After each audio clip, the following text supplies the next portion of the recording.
হিংসাতে প্রায় 10টি বাড়ি ভাঙচুর, 10 থেকে 12টি বাড়ি ভাঙচুর মধ্যমগ্রাম এলাকাতে। ডাক্তার কাকুলি ঘোষ দস্তিদারের জয় পাওয়ার পর এই এলাকায় তৃণমূল আশ্রিত দুষ্কৃতীরা হাতে লোহার রড বাঁশ নিয়ে এলাকায় তাণ্ডব চালায় বলে অভিযোগ। নেতাজি পল্লীর ভেতরে বিজেপির কার্যালয়ের শাটারে লাগাতার লোহার রড দিয়ে মারতে থাকে এবং সেই সঙ্গে বাড়ি ভাঙচুর চলে।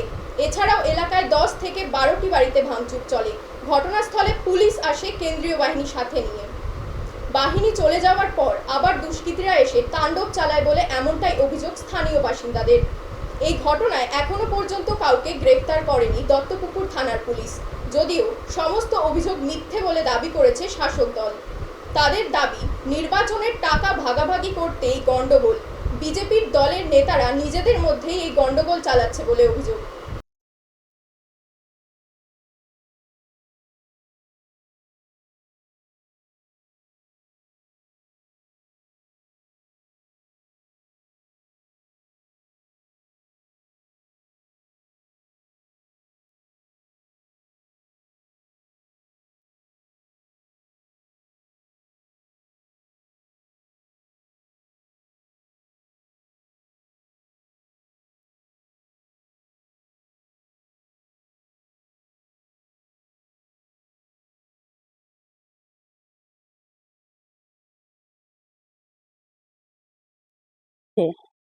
ঘরে ছিলাম, ঘরে থাকলি ওই দিক দিয়ে প্রথম ঢিল ফেলেছে ওই জালনায়, তারপরে ওই দিক দিয়ে এসে এই দিক দিয়ে এসে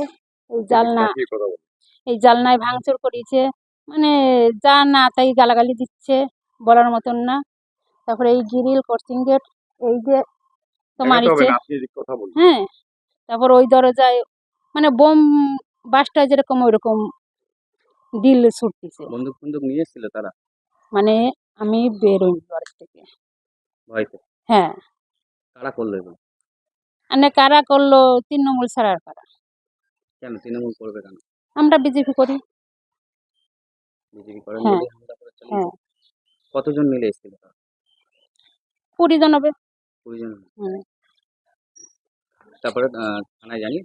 না এই তরফ থেকে তো থানায় জানানো হয়েছে? না, আমি এটা কোথাও কোন জানি থানা? দত্তপুর। হ্যাঁ মানে শুধু কি বিজেপি করার অপরাধ এবং তৃণমূল জিতে গেছে কালকে তারপরেই যদি হ্যাঁ। ওনাকে কি বলার, কেন ভাঙচুর করলো আপনার কি মনে হয়? আমার কি মনে হবে, আমার ছেলে এবার নতুন বিজেপিতে যোগ দিছে, তার একটা সদস্যর মতন ইয়ে হচ্ছে, এই জন্য আমার ওর উপর রাগ বেশি। তৃণমূল জিতে যাওয়ার জন্য কি? হ্যাঁ, বলুন এটা। তৃণমূল জিতে যাওয়ার জন্য এই অবস্থাটা। এই জন্য আপনাদের হ্যাঁ, ও অত্যাচার করলো। কি নাম আপনার? রূপালী মল্লিক, এটা কোন জায়গা? নেতাজি পল্লী।